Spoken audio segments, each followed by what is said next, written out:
Gautama, the Buddha, is not a teaching, not a philosophy, not a new religion. He is a method, he is a way. He is like a light.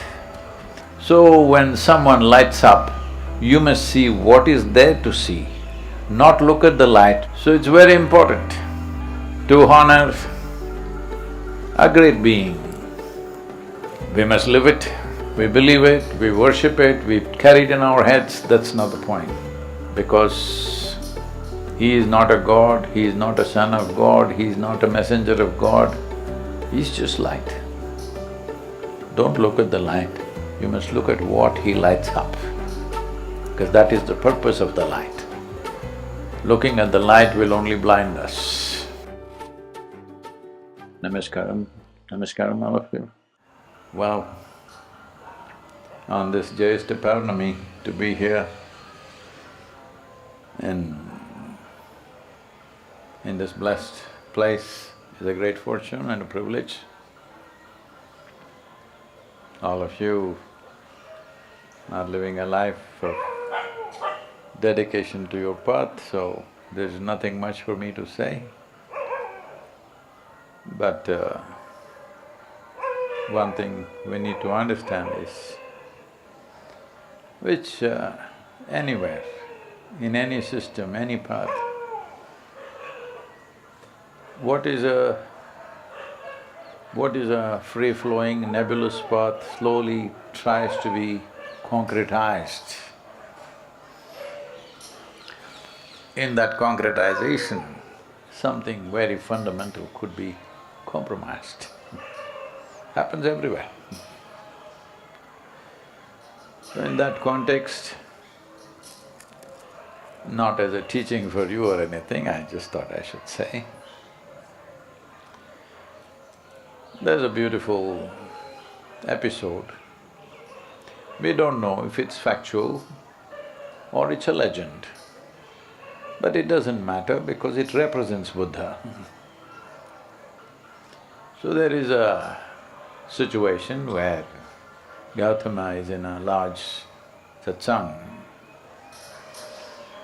A man appears early morning when it's still dark, and he is a great devotee of Ram. He lives Ram, Ram, Ram, Ram. The devotees, some of them take to this, they will not utter any other word other than their deity's name. So if they want to call you Ram Ram, if they want you to go Ram Ram, if they want something Ram Ram, only Ram, nothing else but Ram. He lived like this.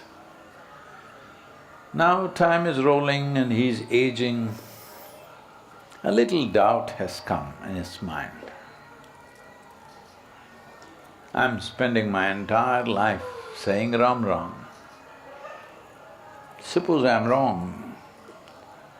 All these other people seem to be having a good time. They're eating well, living well. I'm doing Ram Ram. Maybe I'm just wasting my life. He is a great devotee. He is on it. Little doubt. So now there is an enlightened one here, so he wants to confirm. So from the back, he asked, "Is there God?" Gautama looked at him and said, "No." The whole congregation, oof, because in all their minds, this is the struggle, is there God, no God, is there God, no God. 1,000 times they've asked this question to the Buddha. But when they ask such questions, he becomes silent, he says nothing. For the first time, he clearly said an emphatic no.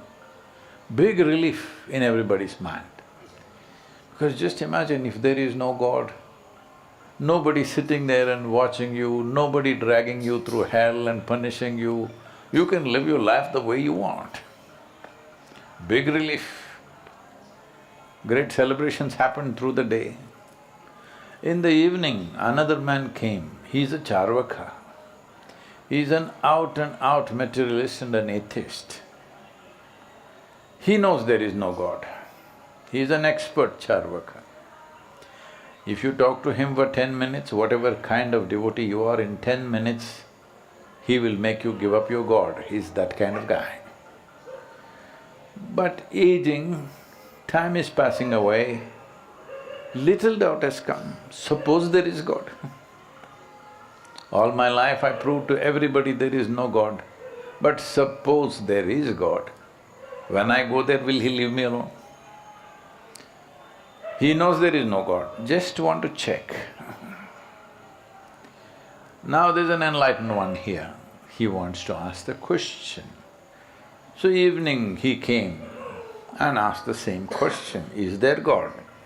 Gautama looked at the man and said, yes. Again everybody went into turmoil and confusion.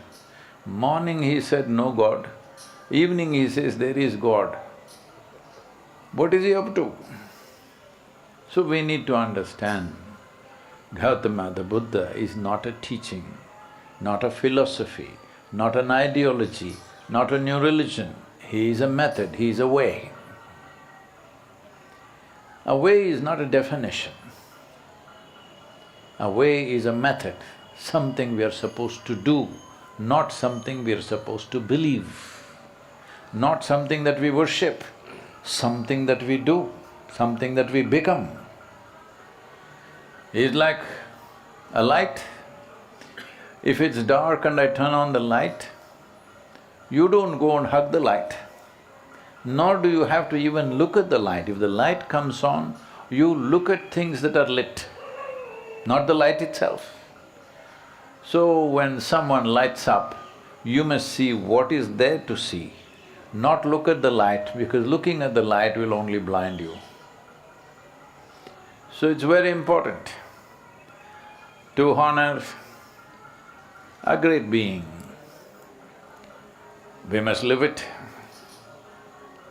We believe it, we worship it, we carry it in our heads, that's not the point. We must live it. Only then he is truly honored, because that was his only intent, that people should live it.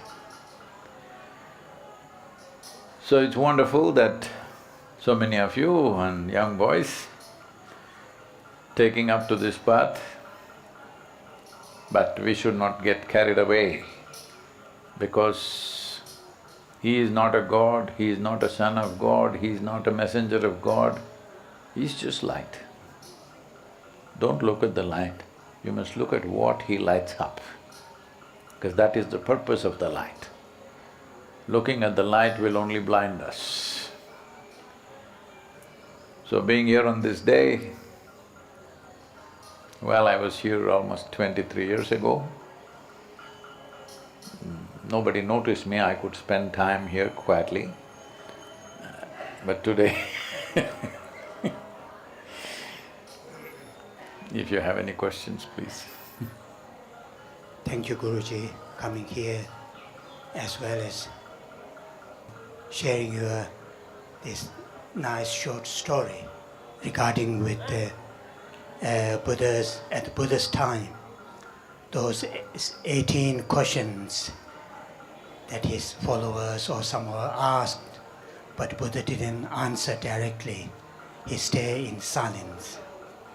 So may I ask you, over the many decades following your path, gradually concretizing your path, what is your doubt? I don't live in doubt. I am very clear. What we know, what we do not know, we do not know. Very clear. Because I don't go by any belief system or philosophy or ideology. What I see, I see. What I don't see, I don't see. As simple as that. And if you're honest enough with life, most of it we don't know. We figured out little bit. That little itself is a great blessing. Most of this cosmos, what it is, we do not know. But we know by inference It's like today modern physics is telling you the basic construction of an atom and the cosmos is about the same.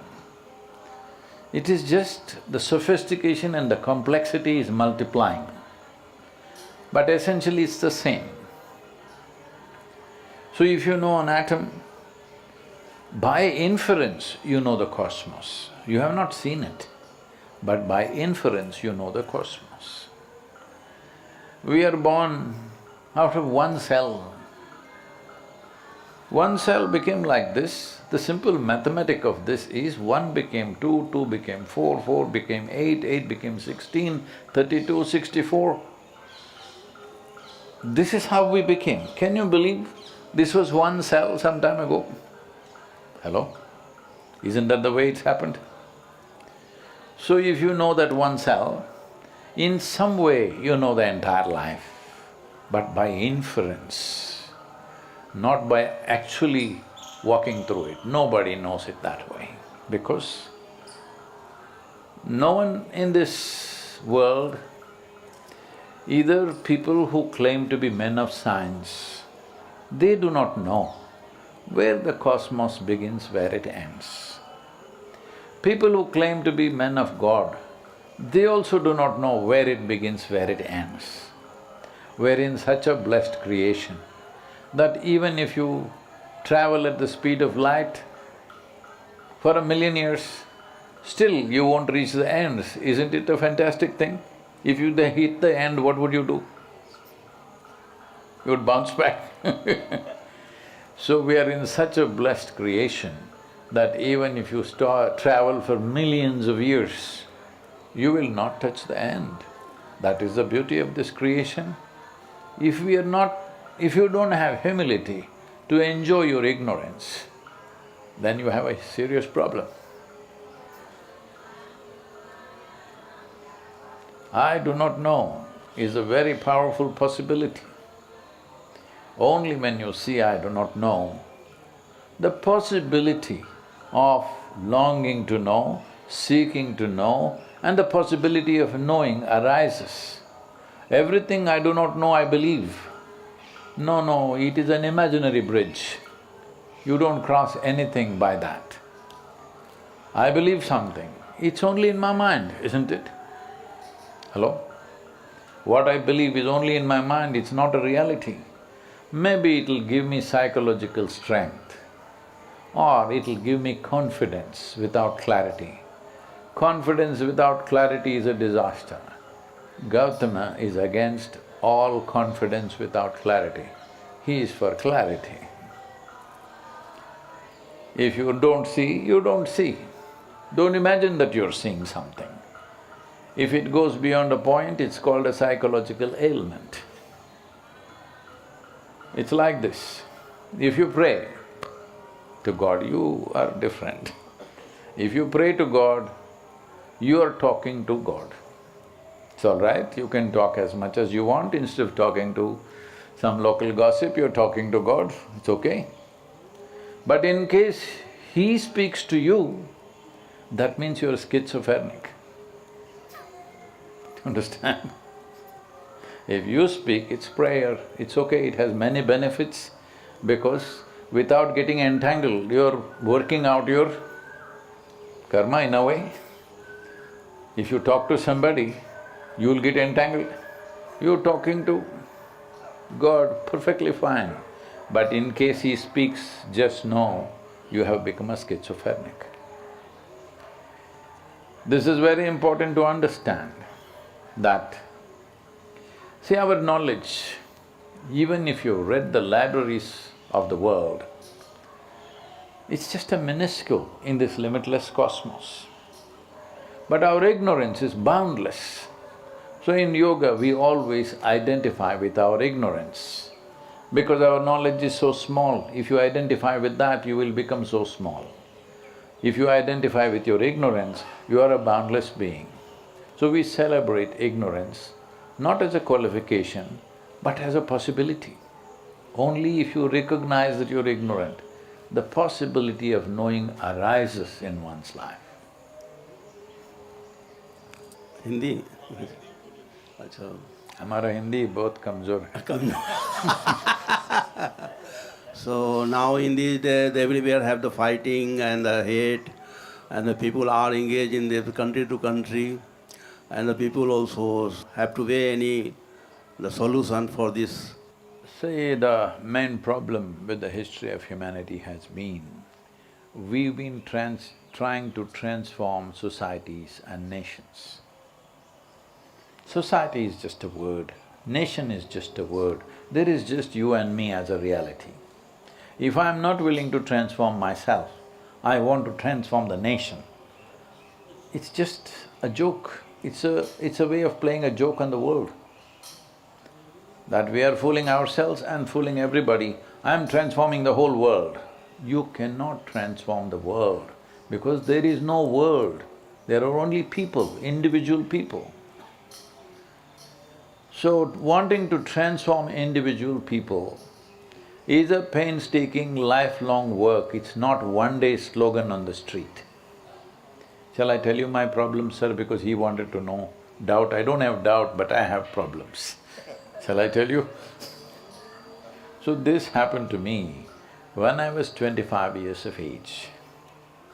By the time I'm 25, by the time I'm 11, 12, I'm a super skeptic, graduated to be an atheist, then became an agnostic, then again became an atheist, then became a communist, then became an agnostic. I've been through many steps of transformation there. By the time I'm 25, I'm into businesses, I'm running about half a dozen businesses, all successful. When everything that you're doing is successful, I'm not arrogant, but little cocky. Everybody's clapping their hands, everybody says, wow, you're doing great, I'm only 25. So you're little beginning to feel like the planets are going around you, not the sun, you know. Success makes you feel like that, hello? So one afternoon, I'm just sitting on a small hill. I don't know if any of you ever been to Mysore? You been to Mysore? Bailkope you've been? Okay, I've spent a lot of time in Bailkope and also the Hunsur camp. Some of the monks that I knew, I think they're no more in Hunsur camp, we worked closely with them for some time. I used to camp there because I used to forage into Nagarhole reserve forest, and I was part of the earliest Project Tiger with Dr. Karant. So we used to camp in the the Hunsur camp, which was just coming up at that time in 70s. So, I went up this hill and just sat there. Suddenly I did not know which is me and which is not me. What was me was just all over the place. I always thought, this is me, that's you. I have no problem with you, but this is me, that is you. I feed this one, not that, all right? Suddenly I did not know which is me, which is not me. Everything was me. I thought this lasted for 10-15 minutes, but about 4.5 hours had passed before I came to my so-called normal consciousness. For the first time in my adult life, tears, me and tears were impossible. I loved like that, but tears to a point, my shirt is all wet, and every cell in my body is bursting with ecstasy, like dripping ecstasy. So I shake my head and ask my super skeptical head, what do you think is happening? My head says, maybe you're going off your rocker, you're losing your balance. Then I ask my closest friends, what do you think is happening to me? I'm just ecstatic. If I just close my eyes and look like this, I think it's 2 minutes, but 7-8 hours have passed. I lost sense of time totally. Hours and days just passed like moments. So I knew there is no context around me to tell me what is happening to me because I did not grow up in any spiritual atmosphere. I grew up very agnostic, reading Dostoevsky, Camus, Kafka, this kind of European intellectual stuff, not anything spiritual. So then I sat down and experimented and saw what is causing this. I just realized that if I keep a little distance from my psychological happenings and my physiological happening, both our body and our mind is something that we accumulated over a period of time. If I keep little distance from that, it's like if you keep little distance from these clothes, you know this is just a cloth. But if you are wearing a skin-tight clothing, probably you do not know which is a cloth, which is your skin. So little distance if you keep from your psychological and physiological activity, suddenly every cell in the body bursts forth in ecstasy. Then I sat down and experimented many ways and I know it'll work. Then I tried with a few handful of people, it worked. Then I sat down and made a plan. I took the world's map. On that day, the world's population was 4.82 billion people. So I sat down and made a plan, in 2.5 years' time, I will make the whole world blissful, because who wouldn't want to be blissful? See, 44 years 365 days, 7 days of the week, 16 to 18 hours a day, non-stop. Still, people say we have touched around 2 billion people today. 2 billion is not my idea of the world. Today the world's population is 8.4 billion. Population is going on increasing. So now I know I will die a failure, but I am a blissful failure. So, you must come to terms with some things, but you must be blissful. That's the important thing. If you're blissful, you can come to terms with anything. If you're miserable, even with the best things you cannot come to terms with. So right now, this is the problem. People are not blissful. When they were 5, 6 years of age, they were hopping around in joy. Somebody had to work hard to make them miserable. Today, somebody has to work hard to make them happy. The equation they have reversed. Just imagine, sir, when you are very joyful, do you ever think of causing harm to somebody? It's not your goodness which is a protection. Good people have done the most horrible things. People who believe they are good, they have done the most horrible things on the planet. But when you're very joyful, you will not do any harmful things to anybody, because human being is essentially sharing their experience. If you are joyful, you do pleasant things. If you're miserable, you do ugly things. If you're resentful, you'll do horrendous things. So right now, people become leaders without any sense of… forget about joy and bliss, they're not even peaceful. So we cannot transform the world, we have to transform individual human beings. It's a lifelong work. It cannot be done by one person or one organization or one something. A large number of people have to strive to bring that to every human being. And after all, largely in the world, at least 80–85% of the planet is democratic. If the people are really blissful, peaceful and blissful, they will elect such a person. Right now, they're also miserable and stressed, so they elect such a person. So, without reason, they will fight. Most of the time it's without reason, because there's no good enough reason to kill millions of people. Hello? There's no good enough reason for that. It is just that we get identified. See, in this culture, before we offer education to a child, from 0 to 12 in this culture, we should not teach a child anything. Just they must eat well, play well, sleep well, because the body and brain should grow to full size, that's the most important thing. Don't load it with anything till 12. 12, when we want to induct them into education, we initiated them. This I'm talking in ancient Bharat. The initiation was Aham Brahmasmi. That means you make the child identify not with the parents, not with the family, not with the community or nation, identify with the cosmos. My identity is cosmic. See, if I'm identified with this body, you are a problem for me. If I identified with this community, those who are outside are a problem for me. If I am identified with this nation, those who are beyond the borders are a problem to me. We must understand there is no other crime on the planet except limited identification that human beings take.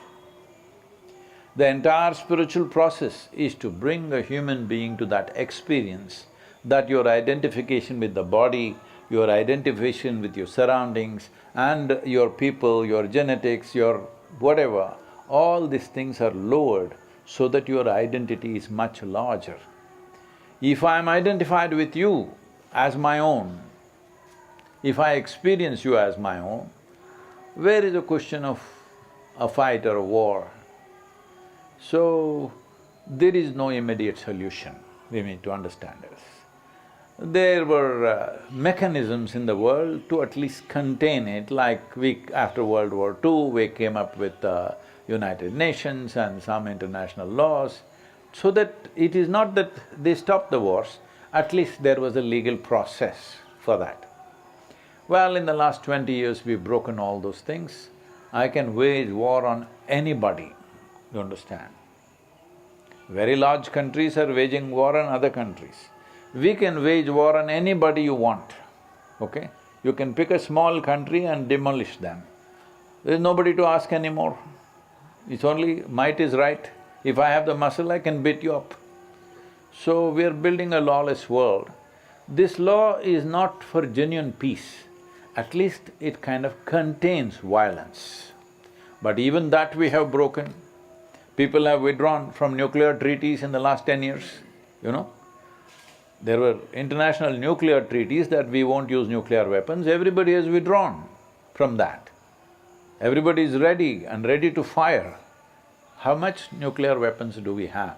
America has some 5,600, 700, Russia has some 6,400 or whatever, Chinese have some 3,000 plus, India has some 300 or so. Like this, if you add up everything, we can not only destroy this planet, we can destroy the moon and the Mars and whatever other planets we are planning to go, all of it we can destroy, we have that much firepower. So, if very sane human beings are not there at the top, it's a very dangerous world. It is. There's no magic wand solution. If a generation works hard to bring meditativeness into the larger population, some change will happen, they will elect somebody who is little meditative, who will not think of aggression. But it's not an insurance, it is a better possibility. This is how the world is.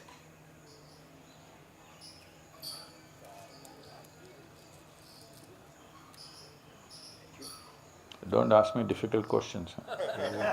Don't worry, Guruji. Namaste. Welcome to Under the Bodh tree. We are very fortunate today have chance to meet you and receive blessing from you, and also chance to ask. But I have no special questions. I'm a little bit nervous. So, therefore, first… I'm not as dangerous as I look. We say, commit no evils, engage as much in virtuous deeds, subdue one's own mind thoroughly. That is only the way benefit for all sentient beings. So my questions, would you like or would you agreement this? May I can say something please from you? So whether you want the well-being of all beings or not is not a question. It's a natural longing in a human being when he is not identified with something small. You're identified with this property, just this property. Now somebody encroaches into this. Well, you will protest, you will complain, then you will fight. So I'm saying, the fundamentals of conflict in the world is not necessarily human intent, it's the human identity which causes conflict. And I must if I have to narrate something to you, intent is there. 10 commandments are there, they're saying thou shalt not kill, thou shalt not do this. Well, these same people have been killing a lot, hello. In the last 2 millennia, a lot of killing has happened, isn't it? I was to speak in Tel Aviv. I'm flying out of Atlanta in United States. Well, due to some technical problems on the plane, it got delayed. I'm supposed to land at 11:30 in the morning and speak at 6:30 in the evening, but instead I landed at 6 in the evening. I'm flying an American airline. There is nothing edible on that plane, you know. So I'm super hungry when I get down, famished. But 6:30 I have to speak, 6 o'clock I land. I have a reputation, in these 44 years I have not been late to a single event. So I quickly change in the airport and rush, no time to even have a bite of anything. And when I go to the venue, this never happens to me. On that day, I'm speaking in a fine restaurant in Tel Aviv. I thought, wow, when you're so hungry, they set it up in a fine restaurant where they smell of food and I have to speak only that, after that they'll serve me, all right. So I went in and people were greeting me and one of them comes up and says, "Shalom." I ask him, what does it mean? He says, "This is the highest way of greeting." I say, "See, that's your opinion. What does it mean actually?" No, this is the highest way of greeting." I said, "All right, what does the word mean?" He said, "It means peace." See, I told him, see, why would peace be the highest way of greeting unless you're born in Middle East? In South India, if somebody comes up to me in the morning and says, "Peace," I will say, "What's wrong with you?" Those who are deprived of peace for centuries, they think peace is the highest thing. You go to America, people will say, "God is love." Because love is missing in the society, God becomes love. Here we call God Annapurneshwari. Because food is missing, food becomes God. I'm saying whatever we deprive ourselves of, we try to raise it to heaven. Don't do that, because to be peaceful, to be loving, to be blissful, to be ecstatic, these are all human qualities. Hello? If ourselves and everybody around us was peaceful, blissful, joyful, loving, we would live in a wonderful world. But everything that is good about a human being, we have a tendency to export it to heaven. If you say bliss, they say heavenly bliss. If they say ecstasy, heavenly ecstasy. Why? These are all human things. We must keep it in this world, keep it in our hearts. Hello? Is this not important? No, God is love. Arey, whether God is love or not, who cares? Are you love or not? That's what matters, isn't it? Huh? So this is very important, we need to understand. If we do not create fundamental processes in our mind, which will inevitably lead to conflict. It doesn't take any genius to look at this. If you pay attention, you can see what are the structures in our mind which leads to conflict. If you bring them down, if not fully, at least if you lower them substantially, you don't have to tell myself, I never told myself, "Thou shalt not kill." Though I never thought of killing my neighbor, okay? I never told myself, "Thou shalt not steal." I never thought I should take what belongs to you. So I am saying we are creating those things, it's like, please forgive your enemies. You make someone an enemy, how? How do you make somebody an enemy? "I don't like the way you are." Now you are my enemy and then I try to forgive you. This is very hard circus you're doing. Why make him an enemy?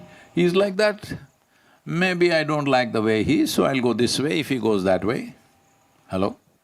That's about it. So, we create structures in our minds which are inevitably conflict, and then we're trying to bring morality, don't do this, don't do that. Well, has it worked in the world? Why are we going on doing things that don't work forever? It's time to evaluate these things, isn't it? And anyway, in the month of August, this is not to make you feel bad, but I thought I can help you in taking your spirits with me. In the month of August, I'm riding through Tibet. Oh. Okay. Every year I've been doing it for the last 20 years. To Kailash and Yes, Mansarovar. last 20 years, every year I've been going. Oh, So I'm wonderful. riding on a motorcycle. Oh. There is a seat for you, sir, if you… Okay, maybe I can ride at the back at the Guruji. I will ride at the back with you. I know many of you cannot go for political reasons, Yes, but yes. I'll take you with me. So pray for us. Thank you. Namaskar. Thank you, thank you. Thank you very much. Namaskaram.